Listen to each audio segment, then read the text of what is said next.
Hi everyone, welcome to educated Himalaya. दोस्तों, H P J O I T एक ऐसा exam है जो हमेशा ही सुर्खियों में बना रहता है। कभी पैटर्न को लेकर, कभी चीटिंग, तो कभी कोर्ट केसेस को लेकर, क्योंकि सीट्स हमेशा ज़्यादा होती है। तो जाहिर है इसमें डिस्ट्रिक्ट के जो रीजनल सेंटर्स है वो भी होते हैं, which means more controversies and it brings more people in. तो यहाँ पर आज इस वीडियो में मैं बात करूँगा 5 ऐसी चीज़ें जो हमें इस बार के जे यानी पोस्ट कोड 939 ने सिखाई। तो सबसे पहली जो बात है वो है difficulty of exam. This is highly unpredictable, क्योंकि अगर आप इससे पहले वाले देखें 817 पोस्ट कोड या फिर 556, तो आप देखेंगे कि उसमें कोई सिमिलैरिटीज़ नहीं है। 817 बिल्कुल ही अलग तरह के पैटर्न पर है, 556 बिल्कुल अलग, और जब हम 939 देखेंगे तो वो बिल्कुल ही अलग। तो इसमें कोई एक पर्टिकुलर किताब नहीं है या फिर अब पर्टिकुलर सेट ऑफ चीज़ें नहीं है जिसको आप फॉलो कर सकते हैं। तो इसका मतलब ये है कि आपको दोनों तरह की चीज़ों के लिए प्रिपेयर रहना है, यानी बहुत ज़्यादा डिफिकल्ट जिसमें आपको कम्युनिकेशन से लेकर पूरा का पूरा जो आपका सिलेबस है वो कवर करना होगा। दूसरा हो सकता है कि आपका पेपर कुछ इस तरह से आ जाए जो बहुत ही आसान और बेसिक चीज़ों को कवर करता है, विच मीन्स आप कोई भी चीज़ को इग्नोर नहीं कर सकते हैं। और जितने भी यूट्यूबर्स हैं या फिर जितने भी एक्सपर्ट्स हैं सो कॉल्ड, वो जो आपको बता रहे हैं ऐसा ज़रूरी नहीं है कि वो होने वाला है। So it can not be predicted. उसके बाद दूसरी जो बात है वो है टाइम मैनेजमेंट। इस बार क्या हुआ कि 200 जो सवाल थे, 200 सवाल आपको 2 घंटे में करने हैं, विच इज़ वेरी डिफिकल्ट अगर ऐसे देखा जाए, क्योंकि 2 घंटे में मतलब 1 घंटे में 100, आपको मतलब कि पर मिनट आपको लगभग 1.5 से ज़्यादा, आपको 1.5 जो सवाल है वो आपको सॉल्व करने हैं। तो ये यहाँ पर मुश्किल हो जाता है, इसलिए आपकी जो कॉन्सेप्चुअल क्लैरिटीज़ है वो होनी चाहिए। वो डिपेंड कर रहा है, एक एवरेज एस्पिरेंट की बात कर रहा हूँ। हो सकता है आपके जो कंसेप्ट्स हैं या आपकी जो रीडिंग एबिलिटी है वो बहुत ज़्यादा तेज़ हो और आप इसको आसानी से कर जाते हो, ऐसे भी बहुत सारे होंगे, पर मैं बात कर रहा हूँ एक एवरेज एस्पिरेंट की। तो टाइम मैनेजमेंट बहुत ज़्यादा ज़रूरी है। उसके लिए आपको टेस्ट सीरीज़ फॉलो करनी पड़ती है।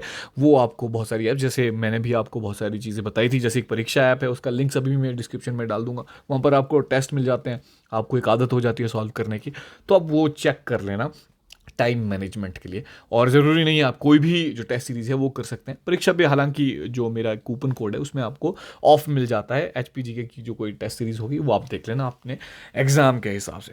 तो चलिए अगले में बात करते हैं कंट्रोवर्सी। अब कंट्रोवर्सी क्या है? बिकॉज आई ऑलवेज से कि this is a sort of exam which is quite a give and forget. क्यों? क्योंकि कोर्ट केसेस, डिले, बहुत ज़्यादा जब लोग होते हैं तो बहुत ज़्यादा सेंटर्स होते हैं। बहुत ज़्यादा सेंटर्स में क्या होता है, कुछ ना कुछ गड़बड़ होने की आशंका रहती है, and it is very difficult for government to regulate it. तो इस वजह से क्या होता है, कुछ ना कुछ कंट्रोवर्सी होती है। पिछले अगर एग्जाम्स के हिस्ट्री के में देखें तो आप देखेंगे 556 कोर्ट केस है, 817 कोर्ट केस है, और 939 में भी अभी कुछ ना कुछ चल रहा है। बहुत सारे लोग डिमांड कर रहे हैं कि आपको क्या है 939 को क्या है सस्पेंड कर दीजिए या दोबारा करा दीजिए, विच इज़ वेरी डिफिकल्ट। क्योंकि अगर आप एस्पिरेंट चाहते हैं कि इस तरह के कोर्ट केसेस चलते रहें तो लोग आउटसोर्स में लगते रहेंगे और आपकी जो सीट्स है वो नहीं आएंगी। सो आई से कि आपको इन कंट्रोवर्सीज में नहीं पढ़ना चाहिए, आपके जितने नंबर है आपको अगले में फोकस करना चाहिए। So it is quite a give and forget type of exam. इसको भूल जाइए और अपने एग्जाम की तैयारी करें। उसके बाद है द गेम ऑफ बेसिक्स। एक बात आपको हमेशा याद रखनी है, अगर एग्जाम डिफिकल्ट भी आता है तब भी वो बेसिक्स से बहुत ज़्यादा डिराइव हो जाता है। जब आसान आता है या एवरेज डिफिकल्टी आती है तो उसमें आपके जो बेसिक्स हैं वो बहुत ज़्यादा काम आते हैं। इसलिए आपको बेसिक्स को कभी इग्नोर नहीं करना है।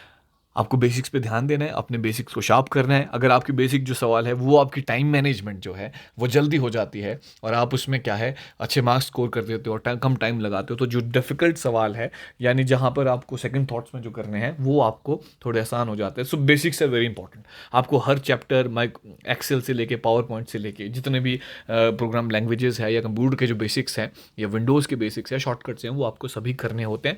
और वो कहीं ना कहीं आपको, अगर आप जॉब में लग जाते हो तो भी आपको काम आते हैं। So you should never ignore the basics. This is the game of basics. कोई भी एग्जाम का क्या है, बेसिक्स सबसे इंपॉर्टेंट रहता है। उसके बाद क्या है, importance of previous years papers. अब इंपॉर्टेंस क्या है प्रीवियस ऑफ ईयर्स की, कि जितने भी आप एग्जाम देखे, 817 जो पोस्ट कोड था उसमें क्या होगा 556 से कुछ सवाल आए होंगे, 903 जो होगा उसमें कहीं ना कहीं से आए होंगे, 939 जो था उसमें यहाँ कहीं ना कहीं रिपीट होते हैं सवाल। अगर आप देखें तो किसी भी एग्जाम में लगभग जो 10% क्वेश्चंस है वो रिपीट होते हैं, यानी 200 सवाल का जो पेपर है उसमें 20 जो सवाल है वो रिपीटेड होंगे। वो किसी न किसी आपको 5-6 साल के या 5-6 टाइप के जो जो भी एग्जाम हुए जीओआईटी के वो आपको पढ़ने चाहिए, और आपकी जो कट ऑफ की जो एबिलिटी है वो आप हायर चली जाएगी, आप उसमें हमेशा से आ जाएंगे। यानी कहने का मतलब ये है कि अगर आप प्रीवियस ईयर्स क्वेश्चन पेपर करके जाते हैं तो आप 5 से 8 मार्क्स जो है अपने ज़्यादा इसमें अर्जित कर सकते हैं, which is a huge boost, क्योंकि आपको वो टाइपिंग से लेके क्वालिफिकेशन तक ले जा सकता है, ना क्वालिफिकेशन से आपको टाइपिंग तक ले जा सकता है। और टाइपिंग में अगर आप सिर्फ क्वालिफाई कर जाओ और आपकी नौकरी ना भी लगे तो भी आपको एक एक्सपीरियंस होगा, जब आप अगली बार एग्जाम देंगे तो आपको क्या है एक अच्छा मौका होगा क्वालिफाई करने के लिए, because you are already experienced in typing पिछली बार के लिए। तो इसको आप दोनों को देखिए, इसमें आप क्या करें, इसको आप अपॉर्चुनिटी की तरह देखिए। ऐसे नहीं सोचना है कि मैं तो लोअर कट ऑफ में हूँ तो मुझे टाइपिंग की तैयारी नहीं करनी चाहिए या कुछ ऐसा है। सो आपके क्या विचार है इस एग्ज़ाम को लेकर, मुझे आप बताइए कमेंट सेक्शन में।